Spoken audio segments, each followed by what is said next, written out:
పట్టణ చదువుకుందాము. దేవుని యొక్క పరిశుద్ధ లేఖనముల నుండి గలతీ పత్రిక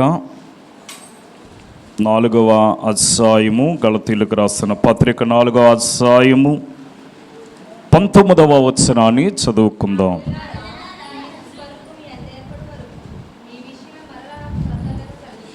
ప్రార్థన చేసుకుందాం.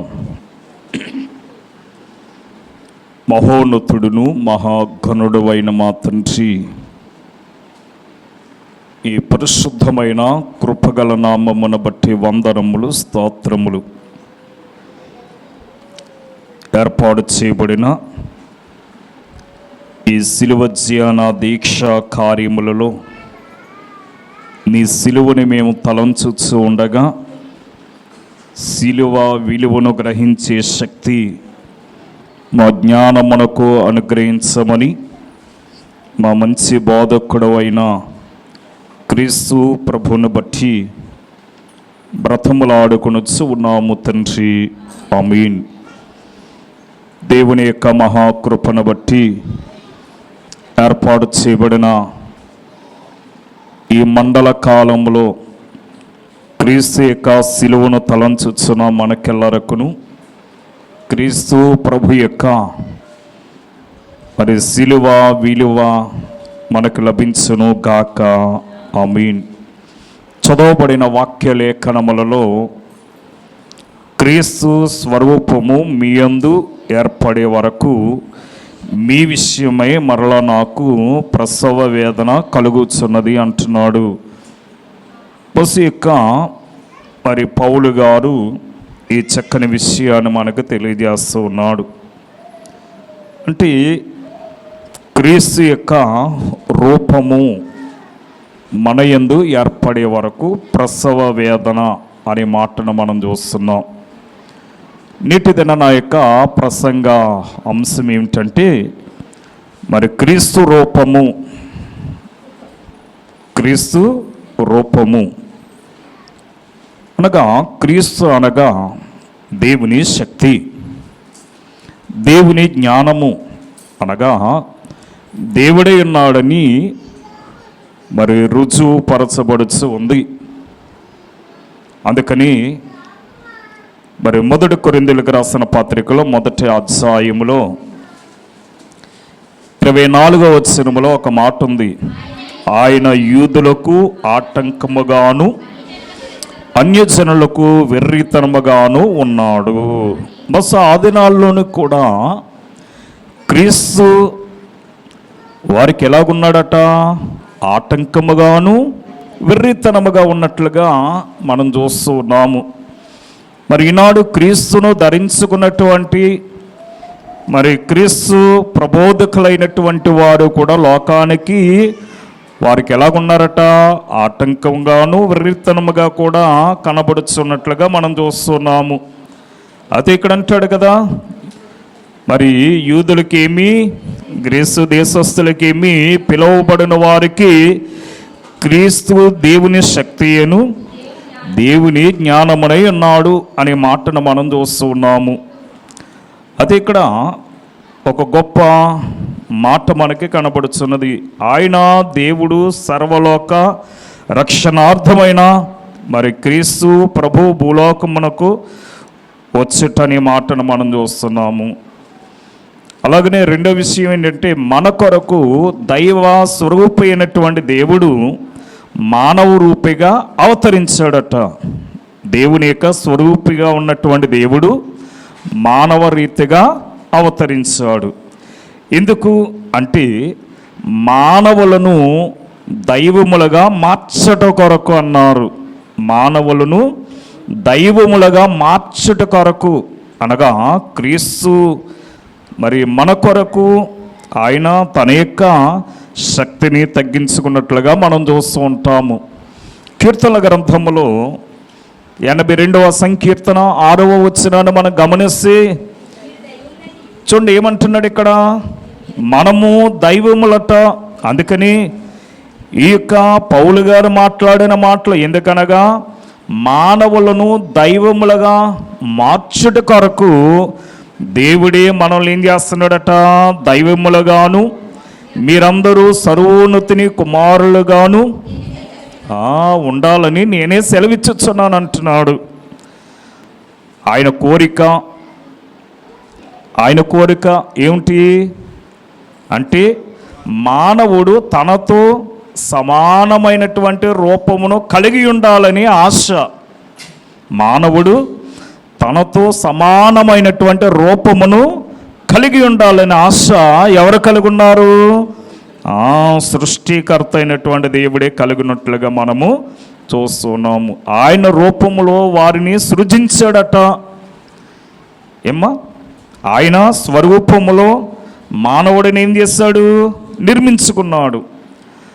అయితే వారు పాపం చేసి వారుకున్న దేవుని యొక్క రూపమును ఆ పోలికను పోగొట్టుకున్నారు. కాబట్టి దేవుడట మానవ రూపిగా ఈ మహిమలో వెలుసును అనే మాటను మనం చూస్తున్నాము. దేవుడే మానవ రీతిగా ఈ భూమి మీద వెలసినట్లుగా మనం చూస్తున్నాము.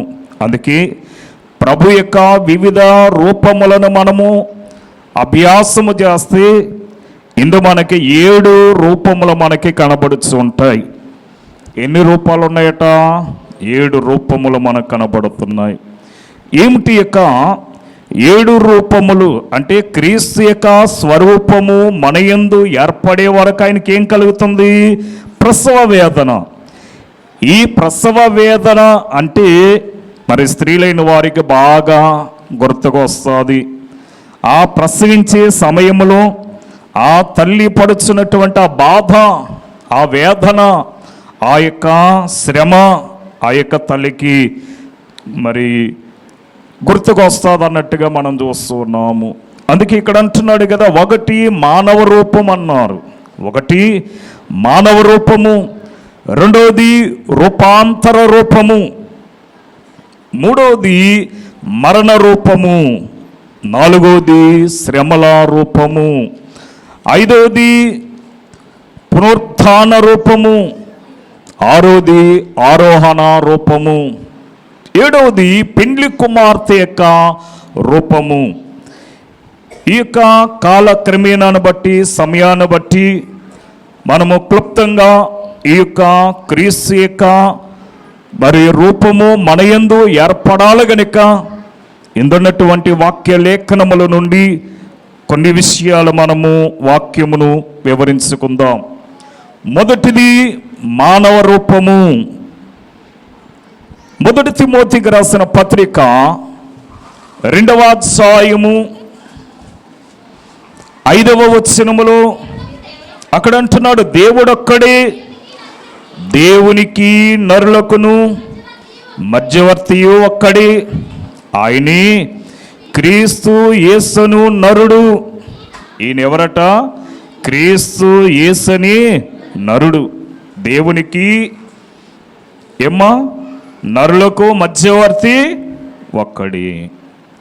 ఈయన పాలస్తీనా దేశములో యోదయ బెత్లెహేమ్ అనే గ్రామములో కన్యైన మరియ గర్భమున పరిశుద్ధాత్మ శక్తి వలన ప్రభువు జన్మించినట్లుగా మనం చూస్తున్నాము. కనుక ఈయన దేవునికి నరునికును మధ్యవర్తిగా మనం చూస్తున్నాము. అందుకని అపొస్తలుడైనటువంటి పౌలు కూడా హెబ్రీ సంఘంతో మాట్లాడుతూ హెబ్రీయులకు రాసిన పత్రిక 2వ అధ్యాయము 14-15 వచనములలో, కాబట్టి ఆ పిల్లలు రక్త మాంసములు గలవారైనందున ఆ ప్రకారమే మరణము యొక్క బలము గలవారనగా అపవాదిని మరణము ద్వారా నశింపచేయుటకును జీవిత కాలమంతయు మరణ భయము చేత దాస్యమునకు లోబడిన వారిని విడిపించుటకును ఆయన కూడా రక్త మాంసములలో పాలివాడాయను. కనుక క్రీస్తు కూడా మానవ శరీరమును దాల్చి మనుష్య పోలికగా అనగా స్త్రీ గర్భములో ఆయన జన్మించినట్లుగా మనం చూస్తూ ఉన్నాం. అందుకే నరులలో నరుడిగా ఆయన జన్మించాడు. ఈ యొక్క కన్య మరియ గర్భములో ఆయన జన్మించాడు. మనము ఎలాగైతే తల్లి గర్భంలో నుంచి వచ్చామో ఆయన కూడా తల్లి గర్భంలో నుంచి వచ్చినట్లుగా మనం చూస్తూ ఉన్నాము. అందుకే ఇక్కడ ఒక ప్రాముఖ్యమైన విషయాన్ని చూపిస్తూ తన సహోదరులలో ఒకనిగానున్న మొదటి మానవుని సాతాని అనగా ఏం చేసిందంటే నాశనము చేసింది. అతని వంశమంతటిని అపజయము తెచ్చింది. అతని వంశానికి అతనిని పతనము చేసింది. అతడే మొదటి ఆదాము అంటున్నాం మనము. అనగా మానవ శరీరమున దాల్చినటువంటి మొదటి ఆదాము ఈ సాతాను యొక్క ఆకర్షణలో పడిపోయి తన యొక్క శక్తిని కోల్పోయినట్లుగా మనం చూస్తూ ఉన్నాం. రెండవ ఆదాముగా వచ్చినటువంటి యేసు ప్రభు అని ఈ మానవుడు సాతానును నాశనము చేసి ఆదాము సంతతిని కాపాడి జయము తెచ్చినట్లుగా మనం చూస్తున్నాం. ఎందుకంటే అక్కడ దైవజనుడు అంటున్నారు, పాపములో పడిపోయిన వారి పట్ల జాలి కలిగి వారిని రోగముల నుండి, పాపముల నుండి, వ్యాధుల నుండి రక్షించడానికి దైవ మానవ రూపమును దాల్చవలసి వచ్చింది అన్నారు. అందుకే మానవులలో మానవుడిగా ఆయన జన్మించవలసి వచ్చింది. ఆయన మానవ శరీరమును అనగా ధరించుకుని ఆయన మన మధ్యకు రావాల్సి వచ్చింది. అందుకే ఆయన అనగా తన యొక్క మానవ రూపమును మనుష్యుడిగా లోకానికి చూపించుకున్నాడు. రెండవది రూపాంతర మహిమ. ఈ మత్తయి సువార్త 17వ అధ్యాయం 1వ వచనాన్ని మనం గమనిస్తే 6 దినములైన తర్వాత యేసు అక్కడ అంటున్నాడు, పేతురును యాకోబును అతని సహోదరుడైన యోహానును వెంట పెట్టుకుని పోయి ఎత్తైన ఒక కొండ మీద ఏకాంతముగా పోయి వారి ఎదుట రూపాంతరం పొందాడట. వెళ్ళేటప్పుడు నలుగురు సమానముగానే వెళ్ళేటప్పుడు నలుగురు కూడా వారు మాట్లాడుకుంటూ వెళ్ళారు. కానీ ఆ యొక్క కొండ ఎద్దకి వెళ్ళేటప్పుడట యేసు యొక్క ప్రతిబింబము ఎలాగైపోయిందంటే 6 దినములైన తర్వాత యేసు పేతురును యాకోబును యోహానును వెంట పెట్టుకుని ఎత్తైన ఒక కొండ మీదకి ఆయన ఏకాంతముగా వెళ్ళిన తర్వాతట వారందరూ ఎదుట ఆయన రూపాంతరం పొందాడట. అందులో ఒకటి, యేసు ప్రభు తన 3 శిష్యులతో రూపాంతరపు కొండ మీదకి వెళ్ళినప్పుడు అచ్చట ఆయన రూపము మారిపోయినది అన్నారు. బస్ ఇక్కడ మనం గమనించినట్లయితే మోషే ఏలియాలు వచ్చిరని మాటను కూడా అక్కడ మనం చూస్తాం కింద వచనాల్లో. అంటే ప్రభు యొక్క రూపాంతరము అనగా ప్రభు యొక్క ఆ రూపాంతరపు రూపము బహిరంగంగా కూడా వచ్చినట్లుగా కాదు, కానీ అంతరంగముగా ఆయన మహిమను పొందుకున్నట్లుగా మనం చూస్తూ ఉన్నాము. అంతరంగ మహిమ ఆ సమయంలో ప్రకాశించినది. ఆయన దైవత్వమును అనగా రుజువు చేయటానికి మహిమ వారి ఎదుట ప్రకాశించినట్లుగా మనం చూస్తూ ఉన్నాం. అనగా యేసు క్రీస్తు రూపాంతరము చెందటమే కాదు, కానీ మనము కూడా మన రూప లావణ్యములు మారాలని క్రీస్తు ఆయన మన ఎదుట రూపాంతరము చెందినట్లుగా మనం చూస్తున్నాము. అందుకే అంటాడు, నా రూప లావణ్యములు ఇవ్వగో నీ రూప లావణ్యములగును అంటున్నాడు. అనగా మరి సూర్యుని యొక్క కిరణాల వల్ల ఎలాగైతే పుష్పములకు రంగులద్దుచున్నాయో క్రీస్తు అనే ఈ నీతి సూర్యుని ద్వారా మన యొక్క ముఖములు కూడా ప్రకాశించాలి అంటున్నాడు. అపొస్తలుడైనటువంటి పౌలు రోమీ సంఘంతో మాట్లాడుతూ ఈ రోమీలకు రాసిన పత్రిక 12వ అధ్యాయం 2వ వచనములో అంటాడు, మీరు ఈ లోక మర్యాదను అనుసరింపక, అంటే మనము దేన్ని అనుసరిస్తున్నాం? ఈ లోక మర్యాదను మనం అనుసరిస్తున్నాం. మీరు ఈ లోక మర్యాదను అనుసరింపక ఉత్తమమును అనుకూలమును పరిపూర్ణమైన నా దేవుని చిత్తమేమిటో పరీక్షించి తెలుసుకున్నట్లు. మనము పరీక్షించి తెలుసుకోవాలంటే ఏం చెయ్యాలి అంటే దేవుని యొక్క సన్నిధిలో మనము నిత్యము విజ్ఞాపన చేసేవారమై ఉండాలి. అనగా దేవుని యొక్క పాదముల యొద్దకు రావాలి. అందుకే సన్నిధి యందు అన్నీ పరిష్కారమగును తెలుసుకునమంటున్నారు. దైవ సన్నిధి అనుభవాన్ని మనము కలిగి ఉన్నప్పుడే దేవుని యొక్క చిత్తమేమిటో మనము తెలుసుకుంటూ ఉంటామట. మీ మనస్సు మారి నూతన మొగుట వల్ల రూపాంతరం పొందుడి అని పౌలు గారు మరి తన యొక్క సంఘాన్ని హెచ్చరిస్తున్నట్లుగా మనం చూస్తున్నాము. అంటే మనం మార్పు చెందిన వారమై ఉండాలి. మార్పు చెంది నూతన మొగుట ద్వారా మనం ఏం పొందుతాం? రూపాంతరం పొందుతాం. ప్రభు మానవుడు కాదు కానీ దైవ మానవుడు గనుక మానవులను దైవ మానవులుగా మార్చడానికి ఆయన రూపాంతరము చెందవలసి వచ్చిందట. అనగా రూపాంతరము చెందేటప్పుడు ఈ పేతురు, యాకోబు, యోహానులు యేసు ప్రభుతో ఉన్నారు. వారు కూడా తగిన కాలమందు వారు రూపాంతరము చెందారట. వారు రూపాంతరము చెందకపోతే యోధా వచ్చి యేసు ప్రభుని ముద్దు పెట్టుకునే వరకు కూడా వారు యేసును బంధించలేకపోయారు. కారణం ఏమిటంటే శిష్యుల యొక్క ప్రతిబింబాలన్నీ కూడా రూపాంతరము చెందాయి. అనగా క్రీస్తు రూపము వారి యందు ఏర్పడింది. అలాగని క్రీస్తును ధరించుకున్నటువంటి మనలోని కూడా క్రీస్తు రూపము ఏర్పడే వరకు కూడా ఆయనకేం కలుగుతుందట? ప్రసవ వేదన.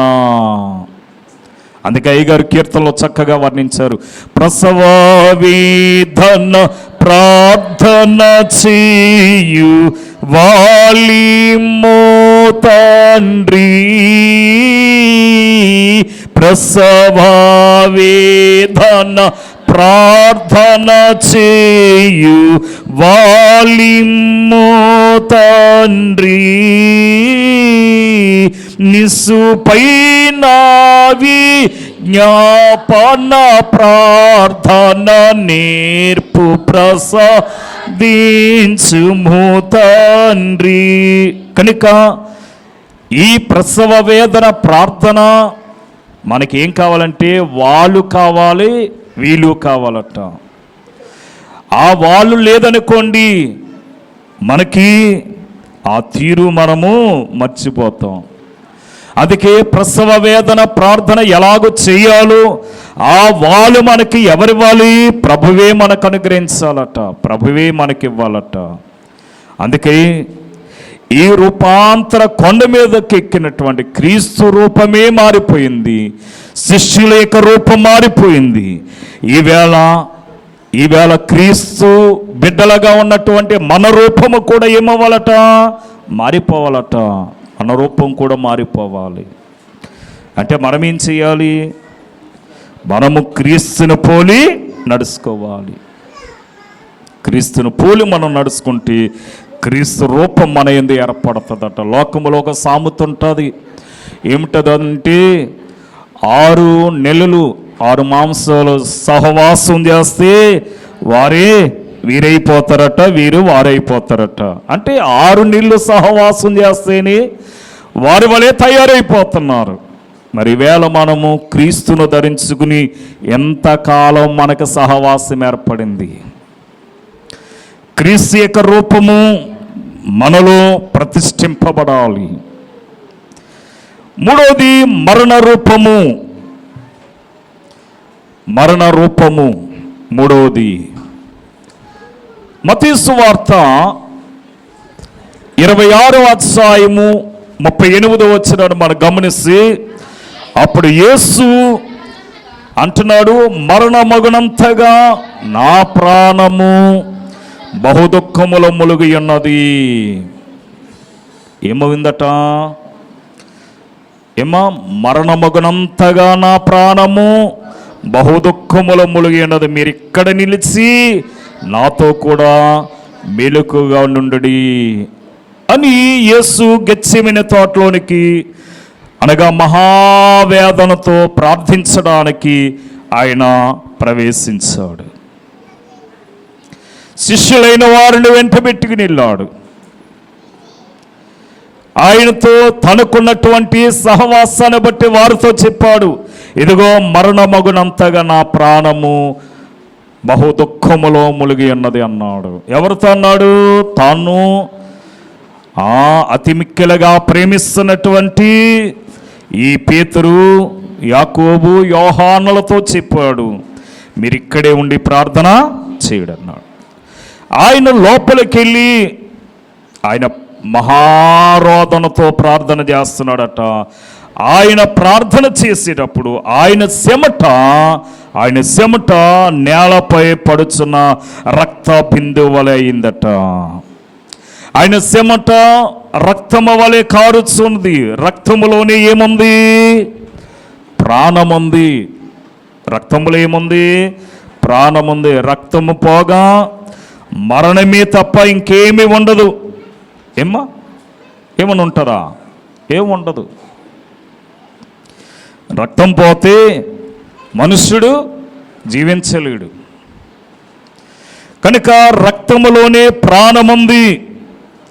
అందుకని క్రీస్తు ఆ యొక్క గెత్సేమనే వనములో ఆయన ప్రార్థించేటప్పుడు ఆయన చెమట నేలపై రక్తము వలె అనగా ప్రవహించిందట. దైవచనుడు అంటున్నారు, ప్రభు తన దైవత్వమును మరుగు చేసుకుని కేవలము మనుష్యత్వములోనే ఉండి మనుషుని వలె మాట్లాడాడు, మనుషుని వలె ప్రార్థించాడు, మనుషుని వలె సాగిలపడ్డాడు, మనుషులతో జత కలిపాడు, మనుషులతోనే సహవాసము చేశాడు. అందుకని ఆయన వాక్యములో మనం చూస్తున్నాము, ఆయన చింతాక్రాంతుడును దుఃఖాక్రాంతుడుగాను అనగా వ్యాధిని అనుభవించేవాడుగాను ఆయన శ్రమ పడినట్లుగా మనం చూస్తూ తన దుఃఖమును దాచుకుని ఎవరితోనూ చెప్పుకోలేదట. ఎవరితోటని చెప్పాడా నాకు ఈ బాధ ఉందని?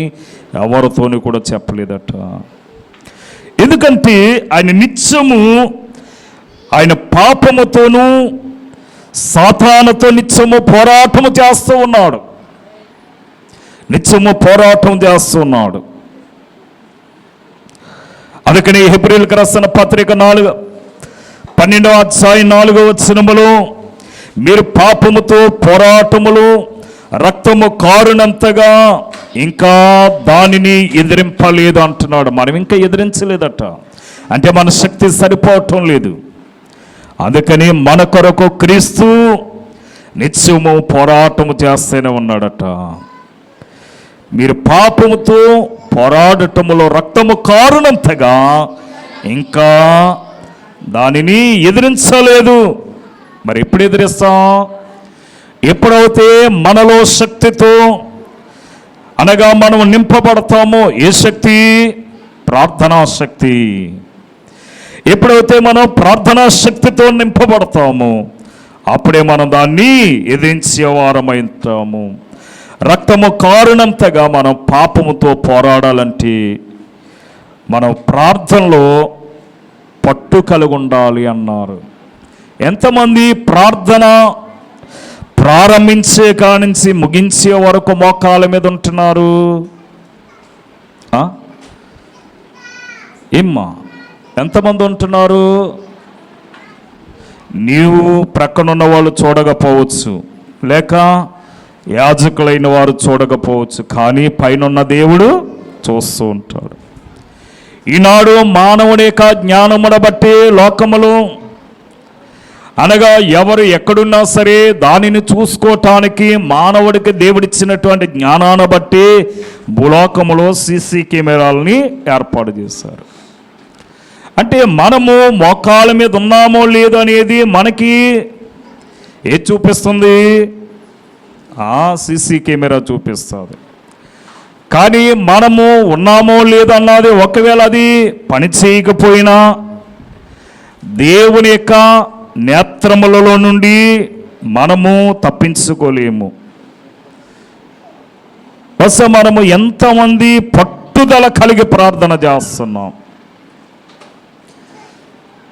బైబిల్ గ్రంథంలో యూదులైన వారికి మరణ శాసనము అమలు చేయబడింది.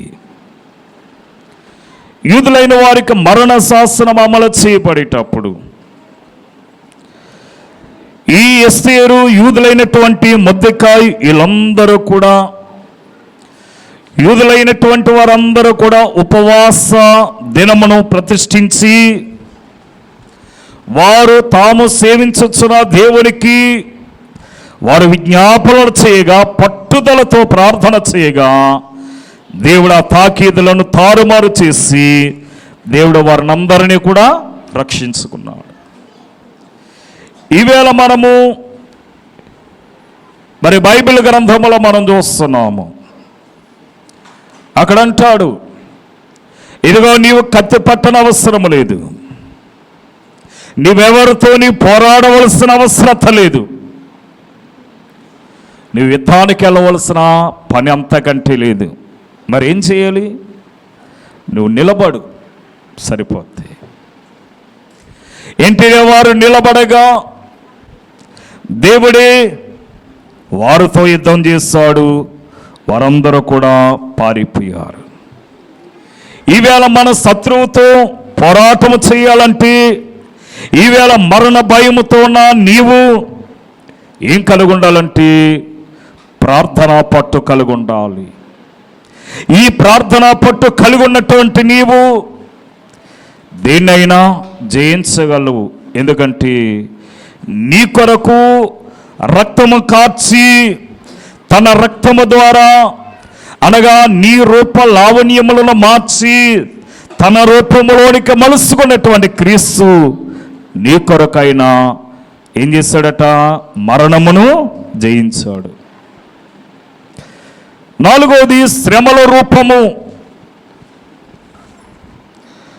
యెషయా గ్రంథము 53వ అధ్యాయము 2వ వచనాన్ని మనం గమనిస్తే అక్కడ అంటున్నాడు, లేత మొక్కవలెను, ఎండిన భూమిలో మొలిసిన మొక్కవలెను అతడు ఆయన ఎదుట పెరిగెను. ఈవేళ మనము క్రీస్తు యందు మనము పెంచబడిన వారమై ఉన్నాము. అనగా లేత మొక్క వలె మనము ఎదిగినటువంటి వారముగా ఉన్నాము. అతనికి స్వరూపమైనను సొగసైనను లేదు అనే మాటను మనం చూస్తున్నాము. అనగా ప్రభు యొక్క సిలువలో దైవ చిత్తానుసారమైనటువంటి శ్రమను ఆయన పొందినట్లుగా మనం చూస్తున్నాం. దైవ చిత్తానుసారమైన శ్రమ ఆయన పొందాడట. ఈనాడు మనం చూస్తున్నాం, ఈ శ్రమలు అనేక విధాలుగా మనం చూస్తాం. ఏమో మరి మనుష్యుడు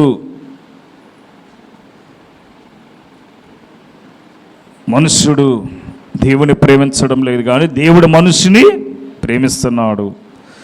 మనుషుని ఎలా అపారమైనటువంటి ప్రేమ ఆయన కలిగి ఉన్నాడు. కానీ మనుషుడు ఎలాగున్నాడంటే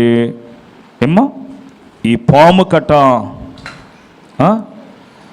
ఈ కూరలో విషం ఉన్నట్టుగా, తేలికి దాని యొక్క తొండములో విషం ఉన్నట్టుగా మనుషుడు నిలివెల్ల ఆ విషపూరితమై ఉన్నాడు గనుక ఈ నిలివెల్ల విషమైనటువంటి మనుషుని ఆ విషమును విరిచివేయటానికి క్రీస్తు సిలువలో తన రక్తమును ప్రోక్షించవలసి వచ్చిందట. అందుకే అంటాడు యెషయా గ్రంథం 1వ అధ్యాయం 16వ వచనములో, అరికాలు మొదలుకుని ఎలాగున్నాడట? అరికాలు మొదలుకుని తల వరకును స్వస్థత కొంచెం అయినను లేదు. ఎక్కడ చూసిన గాయములు, దెబ్బలు, పచ్చి పుండ్లు, అవి పిండబడలేదు, కట్టబడలేదు, తైలముతో మెత్తన చేయబడలేదు అంటున్నాడు. అంటే ఎలాగుంది అంటే చాలా భయంకరమైనటువంటి పరిస్థితి. అందువల్ల ప్రభువునకు ఇంత భయంకరమైన శ్రమ రావటానికి గల కారణం ఏమిటంటే మనుష్యుడు నిలువెల్లా విశ్వముతో నింపబడి ఉన్నాడు గనక. అనగా ఈ మనుష్యుడు నిత్యము దేవుని మీద విశ్వము కక్కుతూ ఉన్నాడు. అప్పుడు కక్కారు, ఇప్పుడు కక్కుతూనే ఉన్నారట. ఎంత భయంకరమైనటువంటి పరిస్థితి చూడండి. అందుకే దైవత్సనుడు ఏమన్నారంటే బాధాకాలము బహుమాన కాలము అన్నారు. బాధాకాలము బహుమాన కాలమనియు, శ్రమకాలము సేవాకాలమనియు, నిందకు 100 బహుమానాలని, శిలువ శ్రమలు లేకుండా విశ్వాసికి సింహాసనము లేదని శ్రమజీవి అయినటువంటి మన దైవజనుడు దేవదాసయ్య గారు తెలియజేశారు. అందుకే మానవుడు శ్రమలు పొందక దైవ మానవుడు ఎట్టుకగలడు అన్నారు. ఈవేళ బాధాకాలము బహుమాన కాలము. ఈవేళ మనం బాధపడతాయి, మేము బాధకు తగినటువంటి బహుమానాన్ని దేవుడు మనకిస్తాడు. ఈవేళ శ్రమ పడతావేమో, ఆ శ్రమకు తగినటువంటి బహుమానం ఉంది. ఈవేళ నీవు నిందలు పడుతున్నావేమో, నిందకు తగినటువంటి బహుమానం కూడా నీకు దేవుడు దాసి ఉంచినట్లుగా మనం చూస్తున్నాం. కారణం ఏమిటంటే దైవ స్వరూపమైనటువంటి మానవుని రూపము పాపం వల్ల మారిపోయి కురిపైపోయాడట. అందుకే వాక్యం అంటుంది యెషయా భక్తుడు, అతనికి సొగసైనను స్వరూపమైనను లేదట. మనుషులు అతని చూడలేని వాడిగాను వ్యచనాకాంతుడిగాను మనము చేసేసామట. అంటే ఆయన రూపాన్ని బట్టి ఆయన గుర్తించలేని పరిస్థితి. చాలామంది చూడండి, ఇటీవల కాలంలో మనము చూస్తూ ఉంటారు, చాలామంది ఈ సమ్మర్ టైంలో గోదావరికి, సముద్రానికి, కాలువలకి ఈ సెలవులు రాగానే పిల్లలు వెళ్తూ ఉంటారు. గత కాలంలో మనం చూసాం, గత కొన్ని సంవత్సరాలుగా మనం వింటూనే ఉంటున్నాము. అనగా ఆ నీటిలో ఆ ప్రవాహానికి కొట్టుకుపోయిన తర్వాత వాళ్ళు 2 రోజులు 3 రోజుల వరకు దొరకలేనప్పుడు వాళ్ళు అంటారు, ఫలానా డ్రెస్ వేసుకున్నాడు, ఫలానా యూనిఫామ్తో ఉన్నారు అనే వస్త్రాన్ని బట్టి వారు గుర్తించేవారు ఉంటారు. ఆ వస్త్రాలను బట్టి వారు ఏం చేస్తారు, ఫలానా వ్యక్తి మా అబ్బాయి లేక ఫలానా వారు మావారు అంటారు. చూడండి, చాలామందిని మనం చూస్తాం, రోడ్ల పక్కని పడిపోయినటువంటి వాళ్ళని, అనగా ఫలానా రూపము మరి గుర్తుపట్టండి అంటారు. కానీ దైవ స్వరూపమైనటువంటి క్రీస్తు మానవ రూపము పాపం వల్ల ఏమైపోయిందట, మారిపోయిందట. ఆయన రూపము మారిపోయింది. మరి మన రూపమును మార్చడానికి ఆయన రూపాన్ని మార్చుకున్నాడు అన్నారు. మన రూపము ప్రకాశవంతముగా ఉండటానికి ఆయన రూపాన్ని మార్చుకున్నాడట. 5వది పునరుత్థాన రూపము. 1 కొరింథీయులకు రాసిన పత్రిక 15వ అధ్యాయము 20వ వచనములో, ఇప్పుడైతే నిద్రించిన వారిలో ప్రథమ ఫలముగా క్రీస్తు మృతులలో నుండి లేపబడి ఉన్నాడు. అంటే సరిపోయిన వ్యక్తి తనకు తానుగా లేపబడినటువంటి వారిలో ప్రథమముగా క్రీస్తే లేపబడినట్లుగా మనం చూస్తూ ఉన్నాం. మీరు అనొచ్చు, అయ్యా క్రీస్తు ప్రభు వచ్చి 2025 సంవత్సరాలు అవుతుంది, అంతకుముందు పాత నిబంధన కాలములో చనిపోయినటువంటి వారు లేపబడలేదా? అలాగనే క్రీస్తు మృతి చెందక ముందు 4 దినాలు సమాధి చేయబడినటువంటి లాజరు లేపబడలేదా అంటారు. అనగా లాజరుని క్రీస్తు లేపాడు. చనిపోయిన వారిని ఒక వ్యక్తి వెళ్ళి లేపితేనే కానీ ఎవరూ లేపబడలేదు. పాత నిబంధన కాలములో మనం చూస్తున్నాం. అనగా దైవత్సనుడైన ఎలీషా వెళ్ళి చనిపోయినటువంటి కుమారుని లేపితేనే కానీ ఆ కుమారుడు బ్రతకలేదు. ఇక్కడ మనం గమనించినట్లయితే ఎవరో ఒకరెళ్ళి వారు ప్రార్థించి లేపారు, కానీ క్రీస్తు తనంతటికి తానుగా మృతులలో నుండి లేపబడినట్లుగా మనం చూస్తున్నాము. అందుకే అక్కడంటాడు, మనుష్యుని ద్వారా మరణము వచ్చును గనక మనుష్యుని ద్వారానే మృతుల పునరుద్ధానము కలుగును అంటున్నాడు. ప్రభు దైవత్వమును విడిచి మానవ శరీరమును ధరించారు. అదే క్రిస్మస్ దినము అంటున్నాం మనము. అదే క్రిస్మస్ పండుగ. ఈ దినమేమో క్రీస్తు తనకు తానుగా సమాధిని జయించి లేచాడు గనక దీనినేమో ఈస్టర్ పండుగ అంటున్నాము. అదేమో క్రిస్మస్ పండుగ, ఇదేమో ఈస్టర్ పండుగ. అనగా మన దీన శరీరమును కూడా మహిమగల శరీరమునకు సమరూపముగా ఏర్పాటు చేయటానికి ఆయన మరణమును జయించవలసి వచ్చింది. అపొస్తలుడైనటువంటి పౌలు ఫిలిప్పీలకు రాసిన పత్రికలో మాట్లాడుతూ, ఫిలిప్పీలకు రాసిన పత్రిక 3వ అధ్యాయము 21వ వచనములో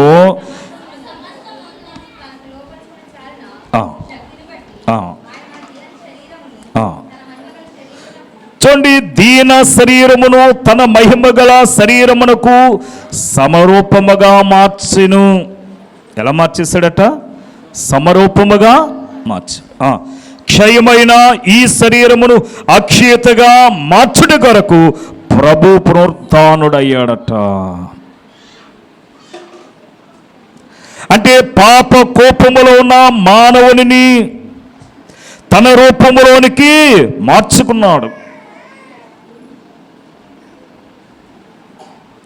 అవిశ్వాసులకు మరణం అంటే భయము.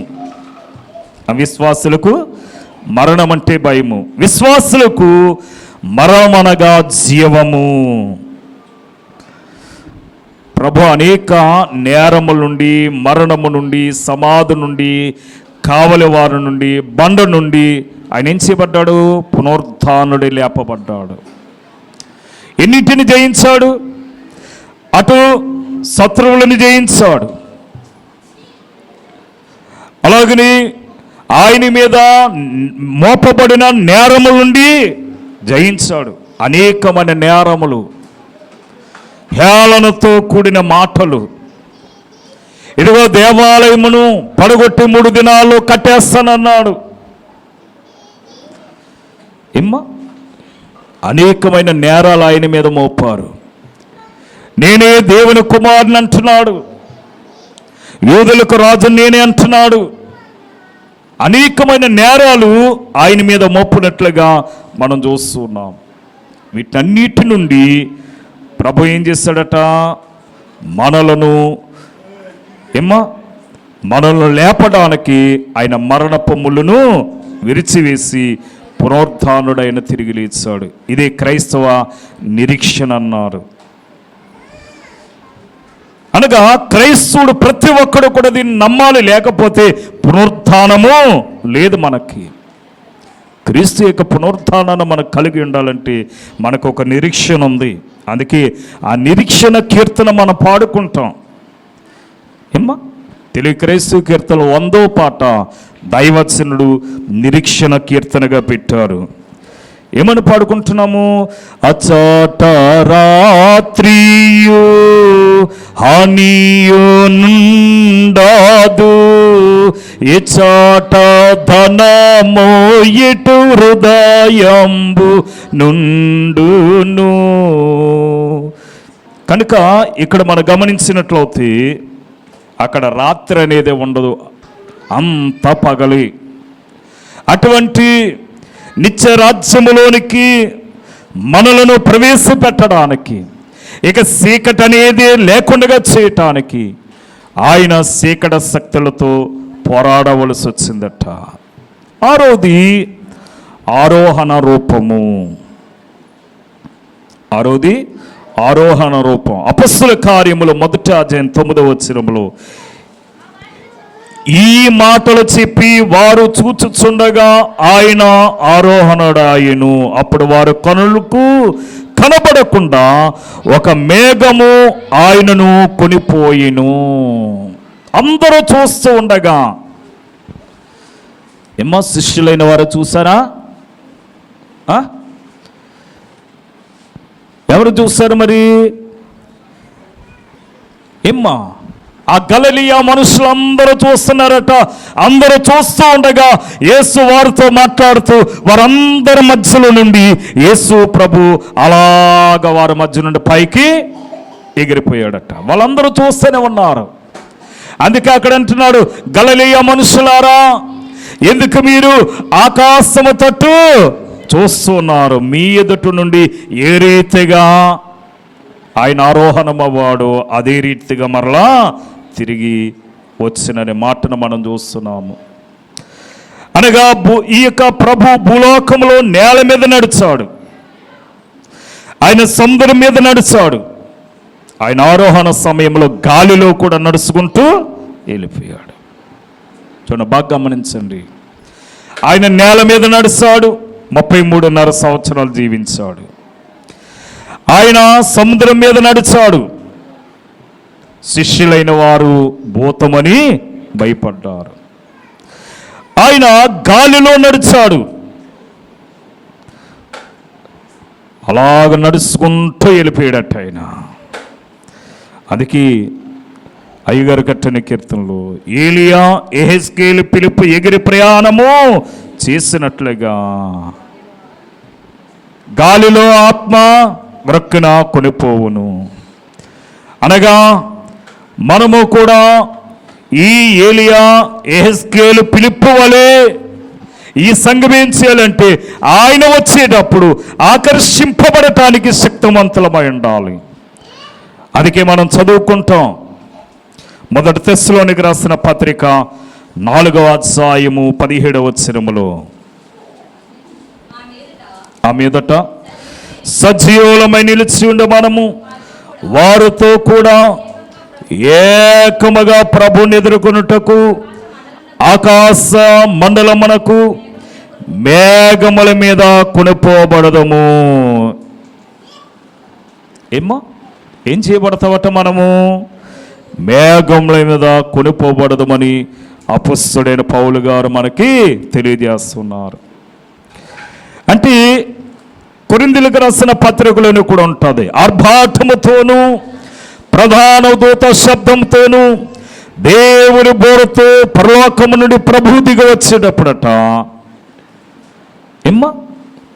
ఈ సమాధిలో ఉన్న వారందరూ కూడా లేపబడి ఆయనతో ఎగిరెళ్ళిపోతారట. అందుకే మనము ఎగిరే వరుసలో ఉండాలంటే పట్టుదల కలిగిన ప్రార్థన మనము నిత్యము చేస్తూ ఉండాలట.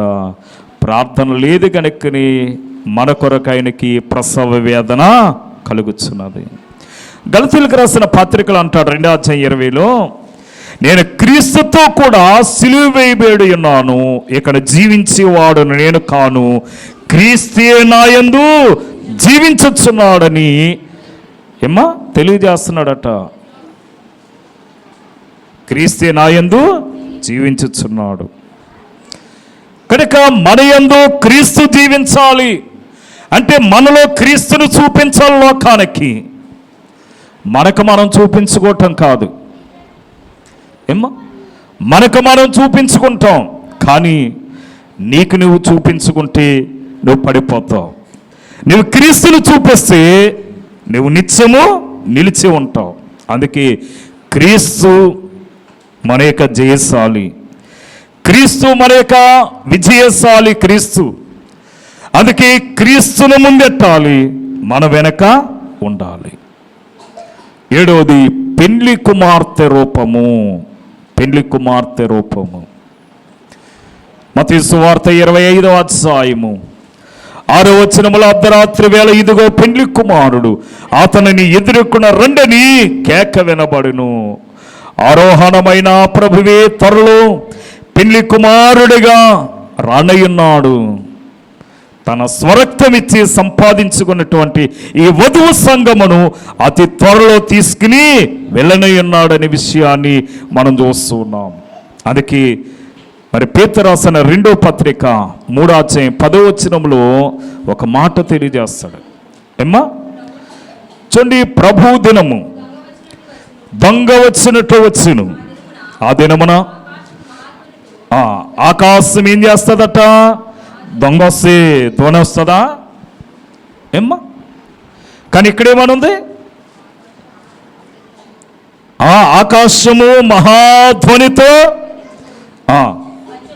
పంచభూతములు వికటమైన వేగంతో లయమైపోతాయట. అవన్నీ కూడా అంటే ఆయన వచ్చే సమయానికట ఏమ్మా ఈ యొక్క ఆయన ప్రణాళికలో ఉన్నటువంటి ప్రతీది జరిగిపోద్దట. అంటే రాజ్యం మీదకి రాజ్యము, అక్కడక్కడ కరువులు, యుద్ధాలు, భూకంపములు ఏమ్మా ఇవన్నీ జరుగుతాయి.